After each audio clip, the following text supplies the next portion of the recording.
God.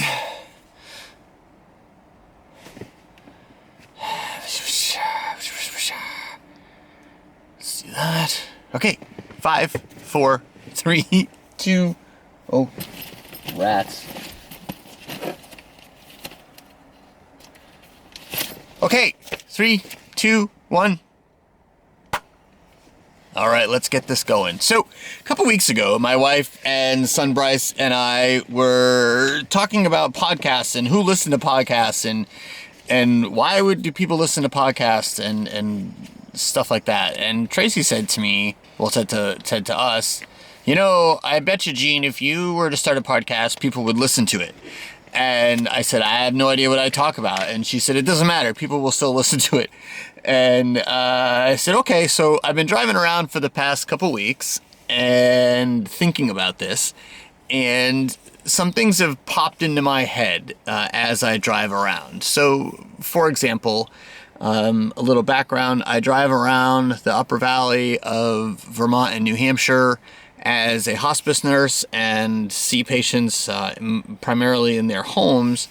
And as I drive around, I see things and a thought will pop into my head like, I wonder what that building was, or why are there so many mills in this town, even though nothing is happening in them now in terms of mill production and stuff. And then I thought, well, why don't I find out? And interestingly, Google has a product called Gemini, which is their version of an AI product.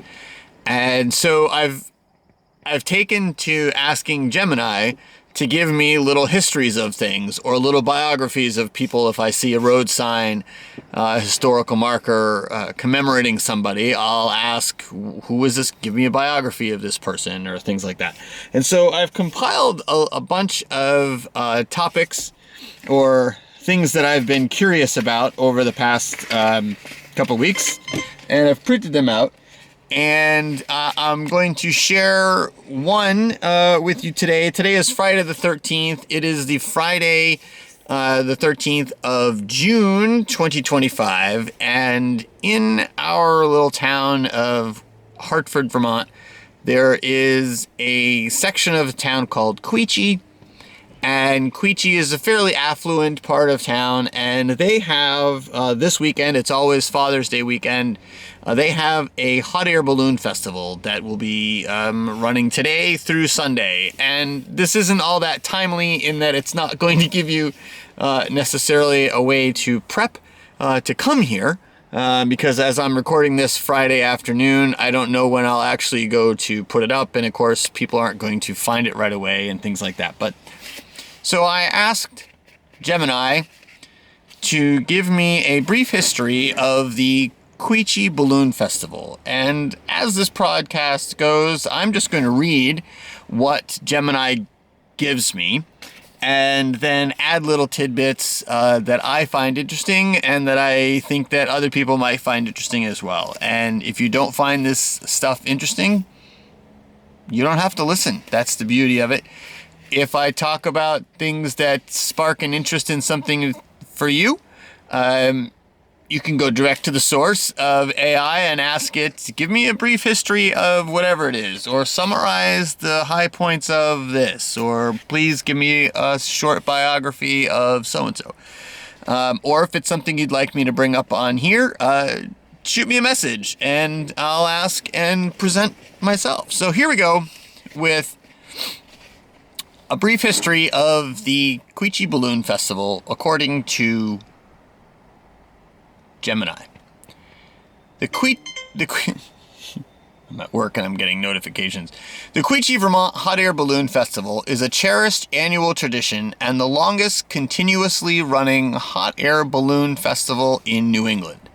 Typically held on Father's Day weekend, it transforms the skies over the upper valley of Vermont and New Hampshire into a vibrant spectacle of colorful hot air balloons. I love the adjectives. Give me a break. So dates for 2025. The 45th annual Quechee Hot Air Balloon Festival is scheduled for June 20th through 22nd. Wait a minute, I thought this weekend was Father's Day weekend. Well, Really? Anyway, so I guess it's next weekend. So if you haven't made plans for next weekend, and you're hearing this before then, maybe you can make some plans. What to expect?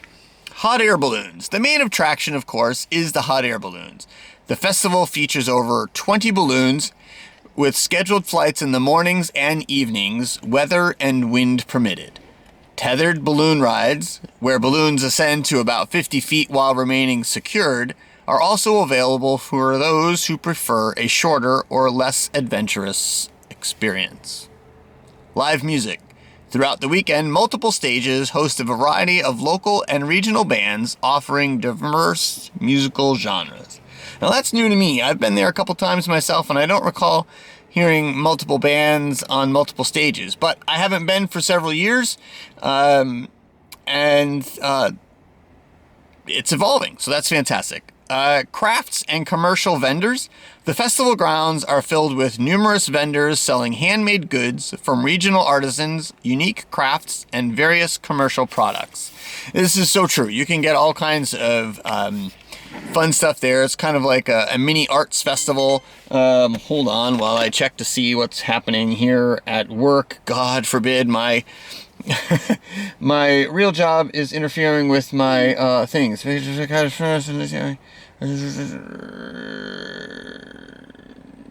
Well, that's all debatable. Okay. Food vendors.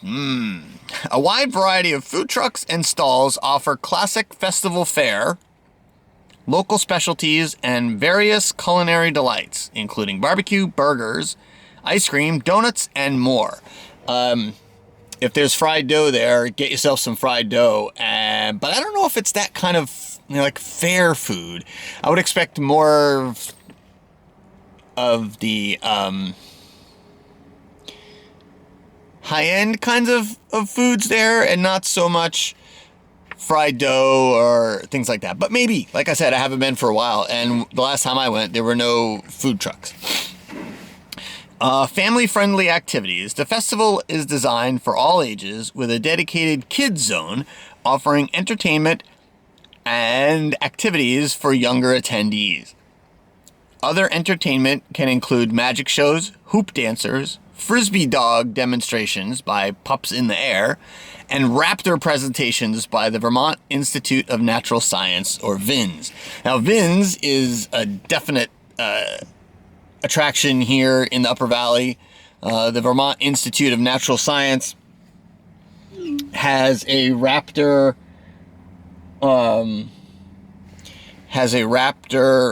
rehabilitation program that is just fantastic, and you get to actually see them during the rehabilitation stages, and that's really cool. And that's right in Quechee as well, kind of across the river, down the road a little bit from where the festival is held. So if you're going to be in town for a while, I would definitely check out VINS. Community atmosphere. The festival has a strong community focus, with many local volunteers contributing to its success. It's a popular event for families, friends, and visitors to gather and celebrate. And definitely, it's a lot of fun to be there. Usually we have something else going on that weekend now. When our kids were younger, we would take them for sure, but we just haven't been in a number of years. The history. The Quechee Hot Air Balloon Festival began in June 1979, and I know for sure that I was there back in the early 1980s. My mom has pictures somewhere of me and some other kids playing on one of the new play structures that they had there, and it was kind of fun. And I remember being friends with those kids throughout junior high and high school. We've since lost touch, but this is kind of one of those fragmented memories that I have from back then. The inaugural event featured 6 balloons, local food and music, and despite initial financial losses for the Chamber of Commerce, the magic of the balloons cemented its place as a beloved annual tradition. Over the decades, it has grown significantly, becoming a major cultural and economic event for the Upper Valley region. And that's for sure. People kind of plan their weekends around the Hot Air Balloon Festival. And another thing of note, I it just flew in. And oh yes, so Friday night of the festival, so I guess that's next Friday night, the 20th of June, they have what's called the Glow, and I think they do it also at another time during the weekend. Maybe it's Saturday night, I'm not sure, but if you can be around town on for the Glow on Friday evening, that's pretty neat.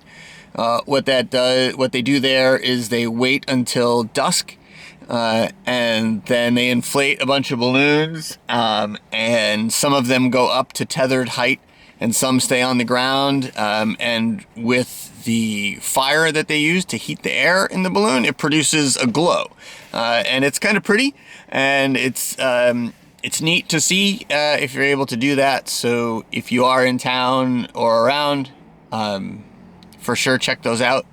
Another thing that's interesting to do at the balloon festival is to chase balloons. So once the balloons go up, of course they have to come down, and if you can follow it, navigating some of the roads and whatnot around when the balloon comes down, and to see the handlers pack them up and put them back on their carriers and take off down the road again, is pretty fun to see. It's neat, and one of the benefits of living here in the Upper Valley, where they launch balloons all summer and into the fall, is that sometimes the balloons just happen to land right in your backyard or in your neighbor's backyard or just down the road. And we've had a lot of fun over the years helping them land by guiding them in with ropes that they drop down and give direction, and sometimes helping to fold up. So that's kind of neat. So that's my take on the Quechee Balloon Festival. I hope you found this a little bit interesting and that I didn't talk too fast, having been my first foray into this. And we're on 12 minutes now, so I'm going to wrap things up. Thank you very much for swinging by. Next time, I'm going to talk about, well, it looks like next week will be a little short one. It'll be I'm not going to tell you what it's going to be about. You'll have to tune in next week and find out. So thank you very much for listening. Again, this is Big Zig, and I hope you have a peaceful rest of your day. Thanks. Bye-bye. Yay.